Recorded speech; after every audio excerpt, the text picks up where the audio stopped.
পশ্চিমবঙ্গে নির্বাচন আসন্ন। এই নির্বাচন শুধুমাত্র পশ্চিমবঙ্গের না, পুরো দেশের ভবিষ্যৎ 10 বছরের দিক নির্ণয় করবে।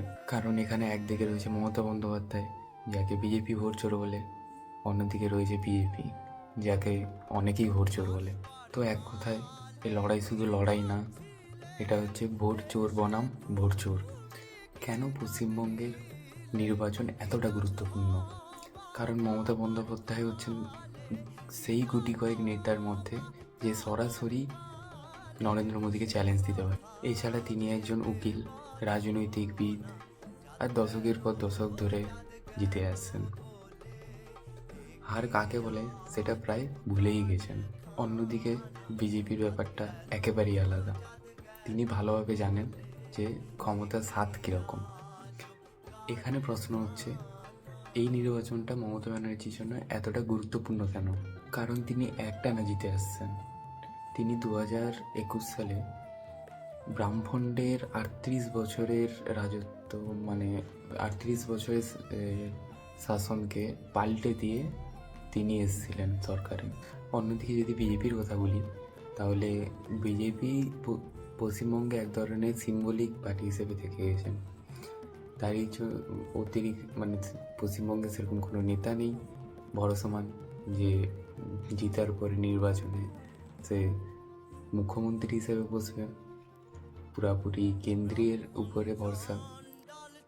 ফলে বিজেপি এখানে নরেন্দ্র মোদী বনাম মমতা ব্যানার্জি, যেখানে বিজেপি মাঠেই নেই।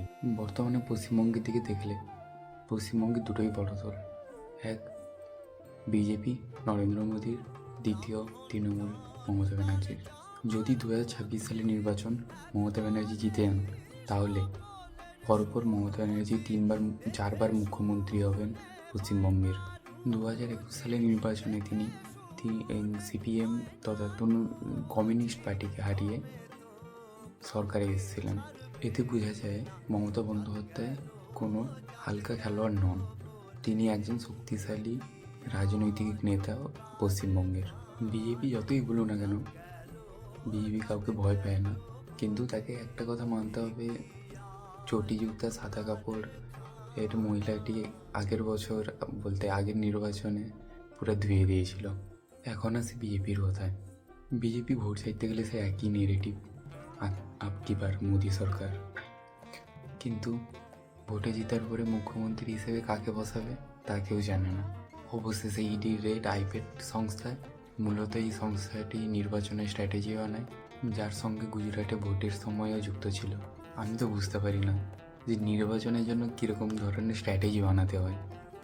যাই হোক, দেখতে গেলে ইডিও কোনো দিক দিয়ে ধোয়া তুলসী পাতা না।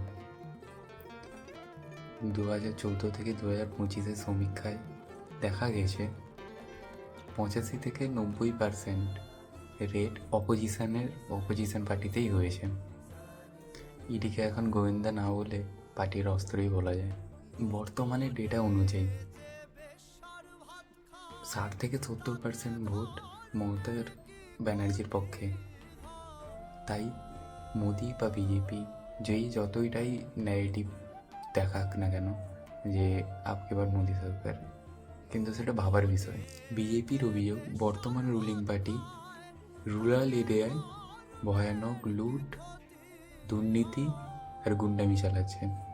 অন্যদিকে আবার বিজেপির উপরে মামলা আছে, দুর্নীতি, নানান ধরনের চুরি, এসআইআর, এই সমস্ত। সত্যি কথা বলতে বাংলাতে যে পার্টি জিতুক বা পজিশানে বা পাওয়ারে আসুক, সেই তৃণমূল হোক, বিজেপি হোক, যেই হোক, কিন্তু আমার মনে হয় না যে বাংলার এতে কোনো উন্নতি হবে। যদি একদিকে চোর হয় আর একদিকে সাবা চোর। এসআইআরের মধ্যে লক্ষ লক্ষ ভোটারদের নাম পড়া, বোমা উদ্ধার, দাঙ্গা ইত্যাদি ইত্যাদি, সব মিলিয়ে বাংলা এখন ভয়ঙ্কর রাজনৈতিক ব্যস্ততার মধ্যে দাঁড়িয়ে। আমি শুধু ভিডিও বানালাম, বাকিটা তোমাদের মতামত।